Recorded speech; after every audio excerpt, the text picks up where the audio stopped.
C'était un matin pluvieux d'automne, lorsque Monique, une travailleuse sociale épuisée du centre d'adoption de Lakeview, entra dans la chambre d'hôpital. Des jumeaux venaient de naître. Leur peau brun foncé éclatante, leurs yeux de velours et leurs cheveux bouclés d'une douceur incroyable étaient magnifiques. Mais ce qui frappait le plus, c'était le silence glacial de leurs parents. Adam et Béatrice, tous deux issus d'une riche famille blanche, fixaient les bébés avec un mélange d'incrédulité et de crainte.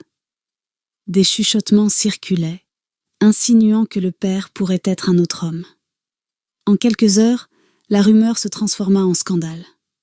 Adam, le père, refusait même de regarder les nouveau-nés. Béatrice, quant à elle, semblait submergée. Était-ce le choc ou la culpabilité? Nul ne le savait. Le lendemain, le lit de la mère fut retrouvé vide. Béatrice s'était volatilisée durant la nuit. Adam exigea, discrètement, que les bébés soient emmenés. Il ne laissa aucune instruction, aucun soutien, rien. Ces deux petits êtres, âgés de quelques jours à peine, semblaient voués à l'abandon. L'hôpital contacta alors le centre d'adoption de Lakeview, spécialisé dans les placements d'urgence. Monique arriva les larmes aux yeux en découvrant les deux nourrissons dans leur berceau. Un garçon et une fille. Ils étaient trop jeunes pour avoir des noms. Monique les surnomma temporairement Maya et Miles. En les prenant dans ses bras, elle sentit leur petit cœur battre contre le sien. Et dans un silence ému, elle leur promit qu'ils trouveraient l'amour, d'une manière ou d'une autre. Pendant 3 ans, les jumeaux furent ballottés de foyer en foyer, sans jamais rester longtemps au même endroit. Peu de familles acceptaient de s'occuper de deux tout-petits, surtout s'ils avaient d'éventuels problèmes de santé ou émotionnels. Marqués par un début de vie traumatique, les jumeaux s'accrochaient l'un à l'autre. La moindre menace de séparation déclenchait des crises démesurées. Ils étaient leur seul réconfort, surtout la nuit, lorsqu'ils chuchotaient et riaient dans leur lit partagé, soudés face à un monde qui semblait vouloir les séparer. Puis, la famille Ray entra dans leur vie, apportant enfin stabilité et amour. Monsieur Ray était pompier. Madame Ray, enseignante dans un centre communautaire.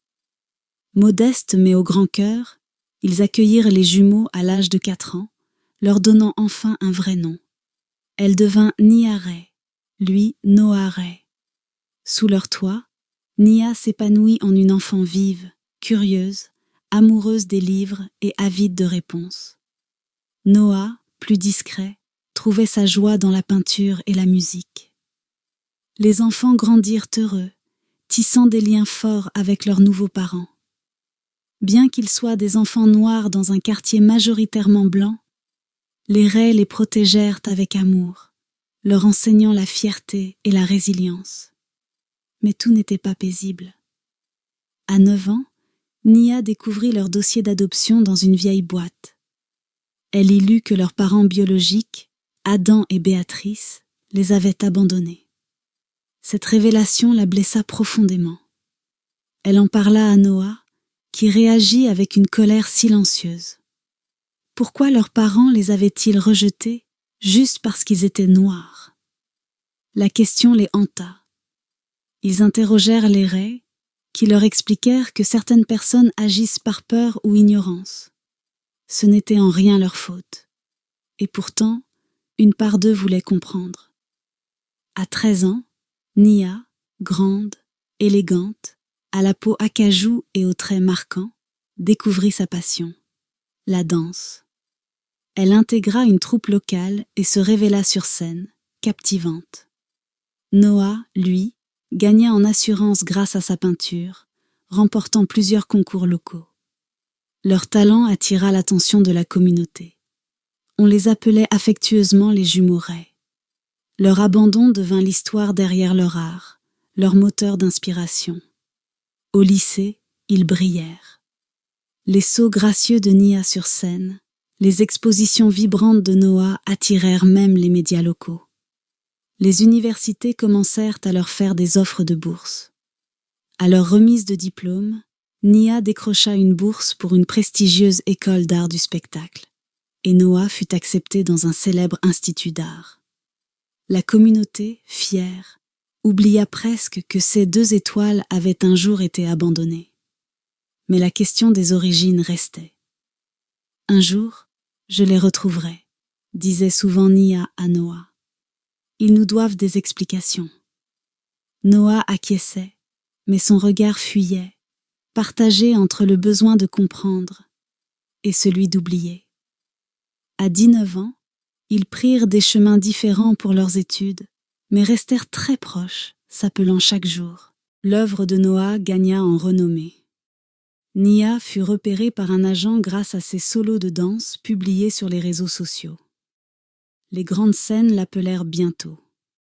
À 22 ans, Nia partait en tournée mondiale avec une compagnie de danse contemporaine.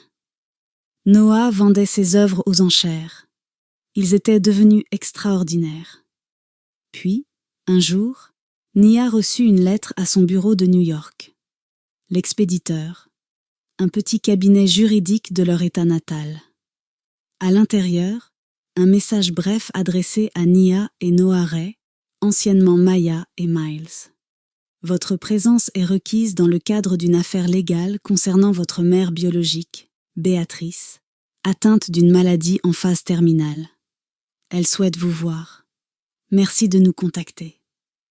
Nia lut ces mots, submergée par un orage d'émotions.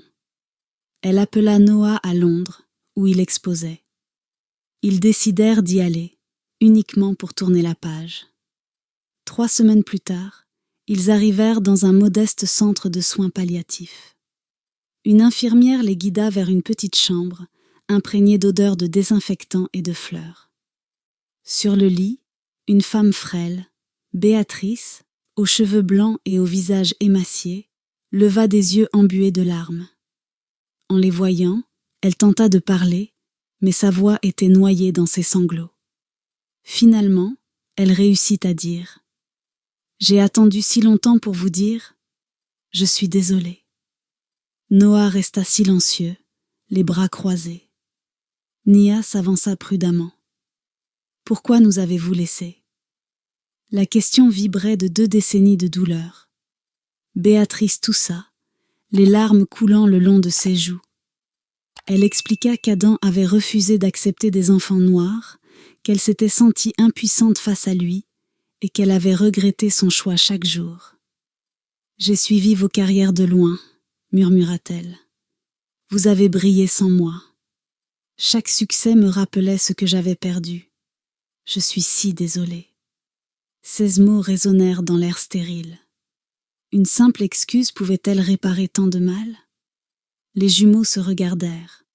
Le visage de Noah resta fermé, mais en lui, une tempête faisait rage. Nia, elle, offrit un semblant de compassion. « Nous avons eu une belle vie, une vraie famille, 2 parents qui nous ont aimés. Vous devez savoir que vous ne nous avez pas brisés. » Un éclair de soulagement passa dans les yeux de Béatrice, même si son visage restait ravagé par le chagrin. Elle parvint à sortir une enveloppe de sous son oreiller et la tendit à Nia.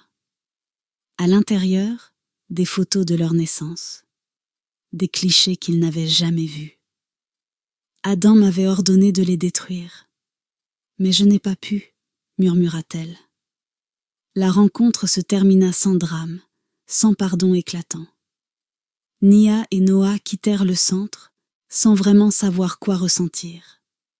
Ils apprirent plus tard qu'Adam était mort depuis des années, sans jamais avoir exprimé de regret. « Tu ressens quoi ?» demanda Nia à Noah. Il soupira. « De la colère, de la pitié, de la tristesse. Je sais pas, mais je suis content qu'on soit venu. » Le lendemain, ils rentrèrent chacun à leur vie. Nia à sa compagnie de danse, Noah à son atelier. Ils emportèrent avec eux ces photos, preuve tangible que leur histoire avait commencé dans la douleur, mais s'était épanouie autrement. Quelques semaines plus tard, ils apprirent le décès de Béatrice. Aucune invitation aux funérailles, aucun héritage. Juste un dernier message du cabinet juridique. Elle vous souhaitait la paix. Plus tard, un journaliste fasciné par leur parcours publia un article. Vous vous souvenez des magnifiques jumeaux noirs abandonnés à la naissance? Regardez ce qu'ils sont devenus 20 ans plus tard. Il retraçait leur séparation, leur adoption, leur ascension. Il évoquait aussi leur rencontre avec Béatrice et la dignité avec laquelle il l'avait affrontée. L'article devint viral, symbole de résilience, d'amour parental inconditionnel et de pardon, même imparfait. Nia le lut dans sa loge avant une représentation. Elle pleura, songeant au chemin parcouru depuis l'hôpital. Noah l'appela, la voix émue. « C'est fou de voir notre histoire écrite ainsi, non ?»« Oui, » répondit doucement Nia. « Mais je suis reconnaissante. On y est arrivé, Noah. » Ils raccrochèrent, réchauffés par ce lien unique qui les unissait. Nia monta sur scène, les projecteurs braqués sur sa silhouette élégante, emportée par la musique. À l'autre bout du monde, Noah terminait une toile représentant 2 enfants se tenant la main sous un ciel orageux, mais debout, triomphants. Leur vie restait profondément liée. La distance et les carrières pouvaient les séparer, mais rien ne romprait ce lien forgé dès la naissance, lorsqu'ils avaient été rejetés simplement pour ce qu'ils étaient. De la douleur à l'espoir, du scandale au succès, ils n'étaient pas qu'un titre sensationnel.